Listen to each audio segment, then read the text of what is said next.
মোহাম্মদ খুরশিদ আলম, জন্ম 1946 সালে নাজিরা বাজারে। পিতা এফ এ তসলিম উদ্দিন, মাতা মেহরুন্নেসা। তার দুই কন্যা সন্তান মেহরিন আলম ও মেহনাজ আলম।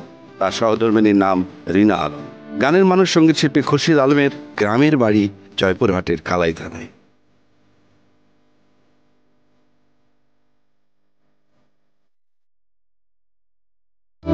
তার গানের প্রথম ফ্যান বলতে গেলে আমি। ছোটবেলা থেকে গান তার মানে কথা বলার চাইতে তার কাছে গানটাই বেশি শুনেছি। তিনি গানকে খুবই ভালোবাসেন, সারাদিন গান নিয়ে ব্যস্ত থাকেন। বাবা হিসাবে উনি যেরকম সফল, উনি সঙ্গীত হিসাবে, শিল্পী হিসাবেও সেরকম সফল। মোহাম্মদ খুরশিদ আলম পাঠশালা জীবন শুরু করেন পুরান ঢাকার আজিমপুরে ইস্টার্ন হাই স্কুলে। এখান থেকে ম্যাট্রিক পাশ করে তিনি ভর্তি হন উস্তাদ বারিন মজুমদার প্রতিষ্ঠিত সঙ্গীত মহাবিদ্যালয়ে। স্কুল জীবন থেকেই তিনি সঙ্গীত চর্চা করতেন। রবীন্দ্রসঙ্গীত ছিল তার প্রিয় পরিবেশনা।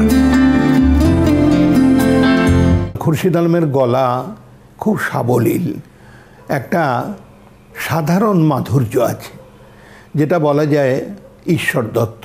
এখন রেডিওতে গান করলাম জেবুন্নেসা জামালের লেখা চঞ্চল দুনয়নী।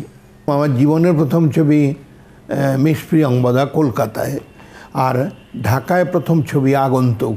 আমি তখন তাকে একটি গান গাওয়াতে চেষ্টা করলাম। গানটি ছিল বন্দি পাখির মতো। আমাদের কিংবদন্তি শিল্পী খুরশিদ আলম তার গানের জীবন শুরু করেছিলেন তার চাচা ডাক্তার আবু হায়দারের হাত ধরে রবীন্দ্রসঙ্গীত চর্চা করে। খুরশিদ আলম আমার সঙ্গে আমার একটা বন্ধুত্বপূর্ণ একটা সম্পর্ক, অতি গাঢ় একটা বন্ধুত্ব বলা যায়। আমরা একসঙ্গে গান করেছি বহু বছর ধরে। এত বড় একজন প্লেব্যাক সিঙ্গার, তারপরেও ওনার চাল চলন কথাবার্তা মেলামেশা অতি সাধারণ।